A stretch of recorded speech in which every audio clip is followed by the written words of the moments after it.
Hello, this is Carl Weinshank for the Daily Music Break.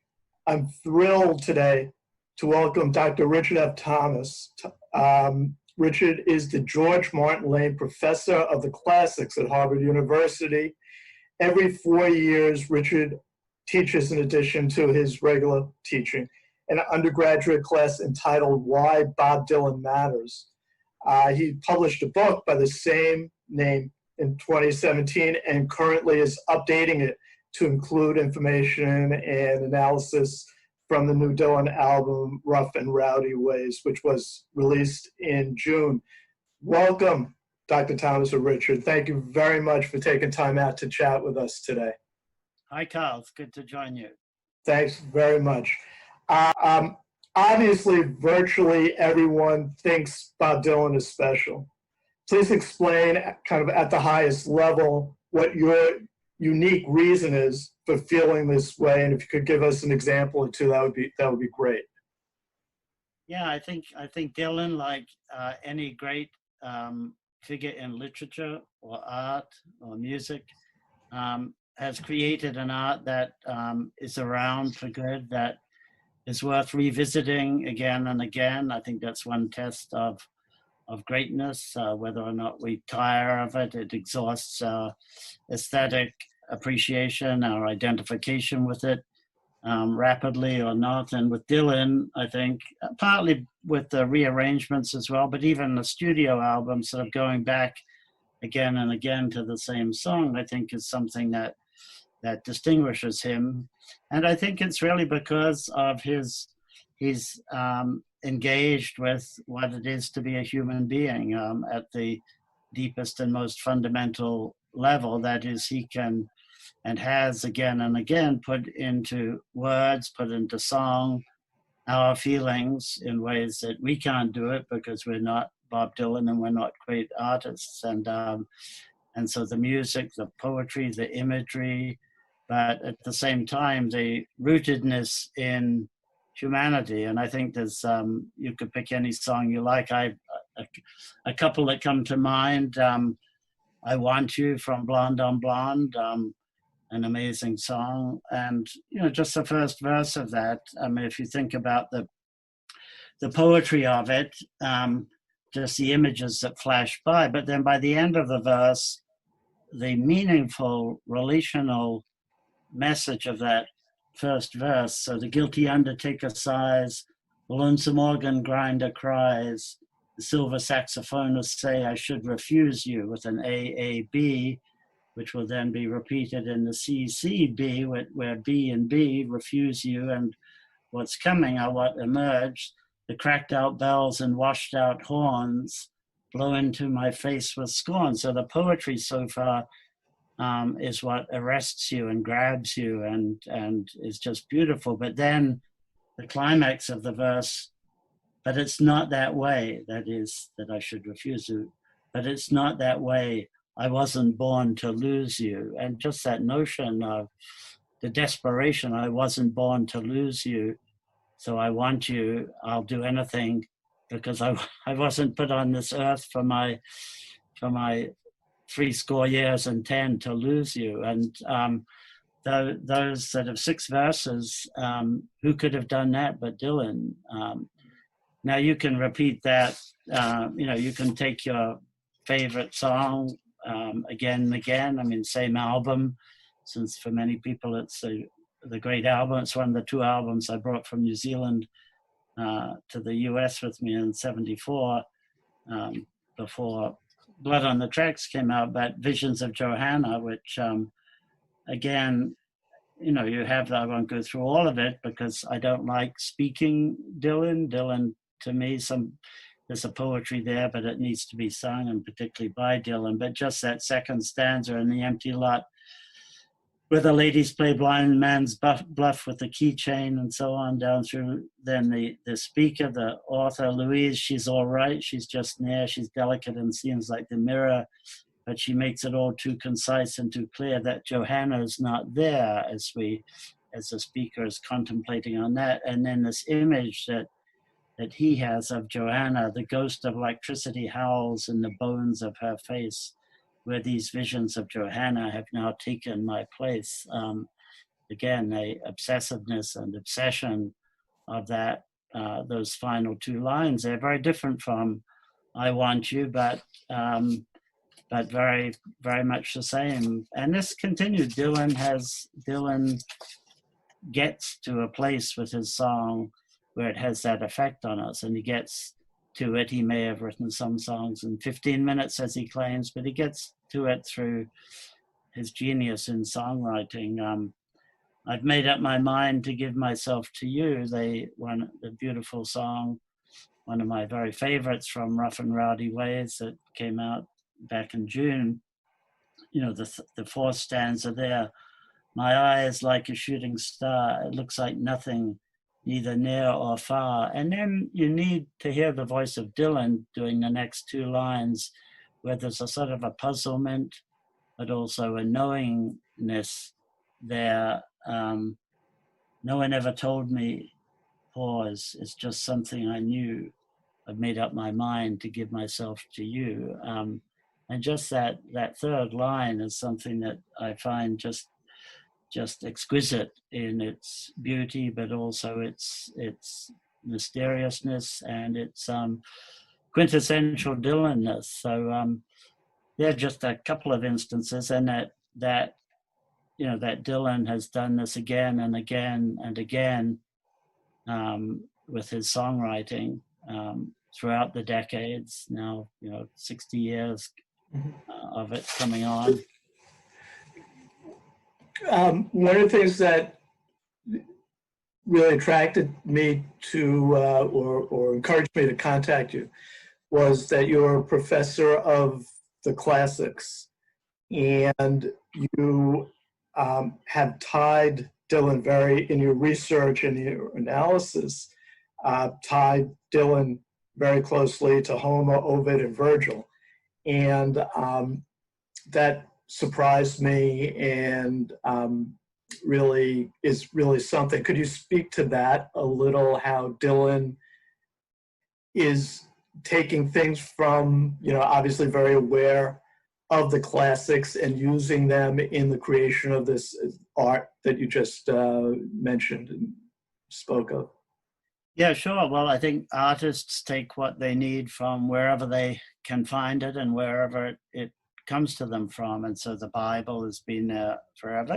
He's not the only artist who takes things from other places, but he's just the most complex and the broadest in what is fed into his songs. And when he started, particularly in this century, with Lonesome Day Blues on Love and Theft, when he started sampling, taking, borrowing, stealing classical material, that to me was initially surprising, but not as I reflected about it. And so he, the surprise, I'm a classics professor, but I've been listening to Bob Dylan since I was a teenager. I was listening to pop music, much less good and less lasting music than Bob Dylan's, but stuff that's still on satellite radio on the 60s channel, when I was 12, 13, 14.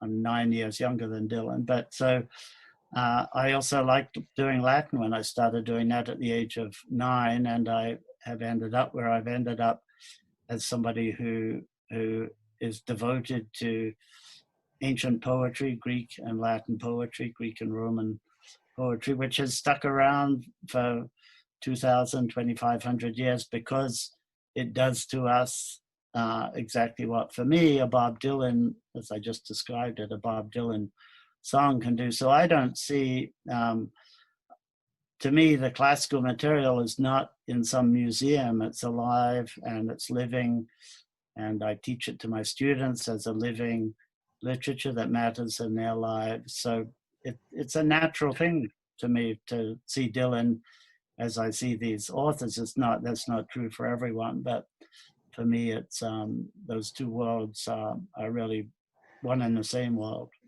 The point you make in the the piece I read, which is the extension of your book for Rough and Rowdy Ways, you talk of this concept of intertextuality, which is not really that easy to say. And it's actually, I want the people to listening to understand and watching that Dylan actually went back to these, ancient or very, very old, I don't know if ancient's the right word, works like, the Odyssey and the Iliad, and actually took lines from those and used them or used very close paraphrases. It wasn't just having read them and being influenced by them. It's embedding of these, great works of antiquity in his songs. That it was just a method he used. Could you speak to that? It's actually what he did. Yeah. Intertextuality is, just to demystify that, it's just an easier word. Yeah, harder to pronounce. Seems to be too many syllables in it. That's the art. It's the art of allusion, the art of reference, the art of sampling from hip hop, if you like. So it's letting other art enter into your art, and that's a conscious process, in my view. It's not something that just happens. And in the three albums, Love and Theft, Modern Times, and Tempest, it became a very deliberate and specific one with very specific translations of Virgil, but particularly of Ovid and Homer, and doing it more than once in a song. Now, with Ovid, for instance, Ovid's exile poems, so on that album, Modern Times sort of felt like a late album for Dylan, but it wasn't, of course. We've had two since then, but that the figure of Ovid in exile, I think, appealed to him as he was creating those songs. And if you recognize those Ovidian sources, the voice of no one could ever say that I took up arms against you from Working Man Blues #2. If you recognize that that's an Ovidian line addressed to the Emperor Augustus, who's exiled him, and that Dylan, whoops, Freudian slip there, that Dylan reuses that line. And if you hear the line of Ovid and you think of Ovid's situation and you import that into Dylan's song. Now, Dylan's song is addressed to a woman, a lover, the relationship's over, but the memory of it is still there. So that in intertextuality, it's often the difference that creates the meaning and the power of it. So T.S. Eliot talked about that when he said, that the best stealing, famously, he said, immature poets imitate, mature poets steal, but the best type of stealing is when you take something from a different culture, a different language, a different time, and you make it your own. And that's what Dylan did with that. It's what he did with the lines from the Odyssey in early Roman Kings, Pay in Blood, and Tin Angel and other songs, Scarlet Town off of Tempest. And so you hear, not on those songs, you don't hear the Homeric narrator, but you hear Robert Fagel's Penguin translation of Homer. But what you hear are speeches from Homer of Odysseus, so that the singer there specifically becomes Odysseus, and I wrote about that in the book. And it was gratifying a month after I finished writing the book to hear Dylan's Nobel lecture, in which he more or less says, you too slept with the wrong woman like Odysseus. You had people put drugs in your wine like Odysseus.